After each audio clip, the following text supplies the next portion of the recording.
Il magnat, il connaît son affaire. Des plaintes, des brasseries, des voyages plein l'air. À la radio. Phil Magnan, mesdames, messieurs! J'ai hâte.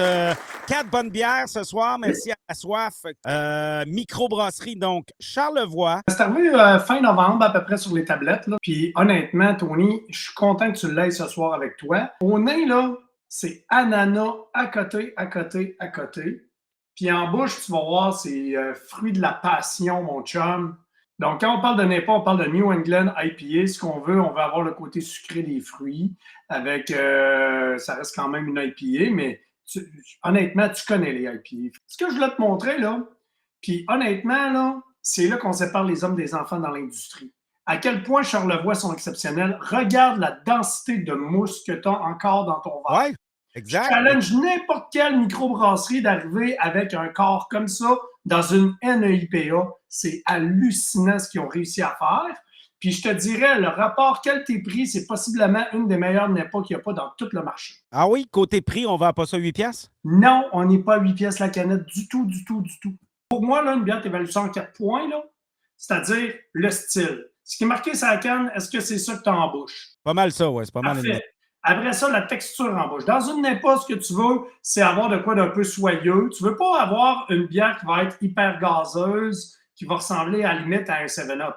C'est pas ça que tu veux. Tu vas avoir de quoi d'un peu plus soyeux, tu vas avoir une texture. C'est ce que tu as avec ce produit-là. Le goût, très bon, ce produit-là. Le corps, comment la bière, elle se comporte dans ton verre. La dentelle qu'il y a là-dessus, là, la mousse, là, c'est hallucinant. Que j'ai bu, donc, Bas-Canada. Donc, DDH, j'ai commencé par Double IPA, DDH, donc deuxième houblonnage pour aller chercher encore plus d'effervescence des houblons. Très soyeux. Hein? Bas-Canada, là, on l'a dit, là, on le répète, c'est la texture en bouche, c'est velouté, mon gars, c'est enveloppant, c'est sublime. Je te dirais, tu es sur Mosaïque, Simcoe, les houblons utilisés là-dedans, 8%. Donc, un peu plus punché que la précédente que tu viens de goûter. Mais on est sur les fruits à noyau jaune. Quand je parle de ça, on parle de pêche, on parle d'abricot, on parle de mangue. Il y a un côté fruits tropicaux. Puis comme je te dis, c'est velouté, là, c'est du velours en bouche. Microbrasserie de Gatineau, exceptionnelle encore une fois. C'est le Noctem. Avec le crumble des tropiques.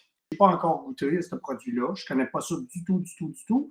Puis, honnêtement, ce n'est pas le genre de produit vers lequel je serais porté à aller si ce n'était pas du fait que c'est Noctem. Et je t'explique.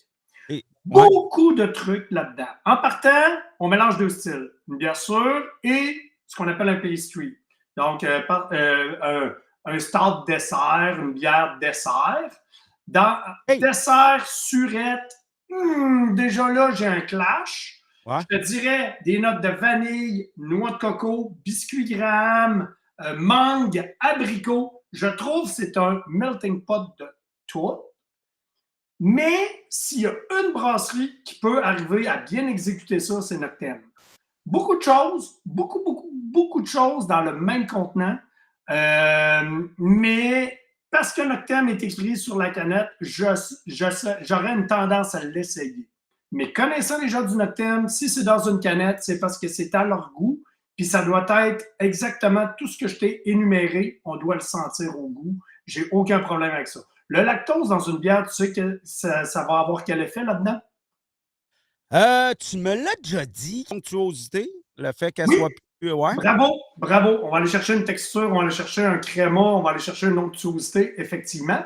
Puis l'autre truc, c'est le côté sucré du lait qui donne un côté un peu vanillé, justement, au produit. On est à 6,5 % d'alcool, c'est quand même raisonnable, mais je trouve qu'il y a beaucoup de choses, un gros défi technique, mais j'ai confiance en Noctem pour que ce soit bien exécuté. Donc, Dark Mild, microbrasserie Corsair. Oui, en fait, un Dark Mild, là, cette bière-là, je la connais sur le bout de mes doigts, là, le Corsair à Lévis. Ils sont là depuis à peu près 2004 à Québec. Dans les premières brasseries à mettre leurs produits en canette, by the way, là, c'est dans les toutes premières à aller vers là avec Archibald. C'est pas mal eux autres qui ont initié ce mouvement-là. Puis un Dark Mild, c'est un style anglais. Tu connais déjà les bitters anglaises, c'est-à-dire les rousses sur le céréale.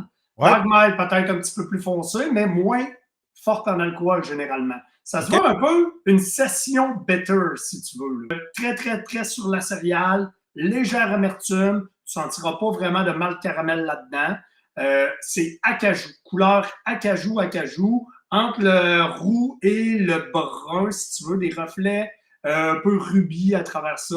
Le Corsair, le style anglais, le maîtrise sur le bout de ses doigts. Là. C'est, ce qui a fait sa renommée, c'est l'être de noblesse.